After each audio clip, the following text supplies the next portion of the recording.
বিপ্লব মানে জীবন দেয়া বসে থাকা নয়, সে কোনো দিন আসবে না রে করো যদি ভয়।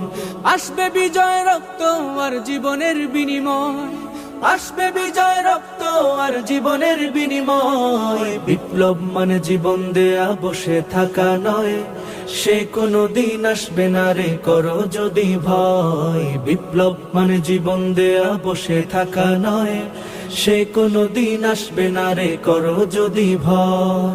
লড়াইয়ের ওই ময়দানেতে যেতে তোমাকে হবে, প্রয়োজনে সব রক্তটুকু জমিনেই ঢেলে দেবে।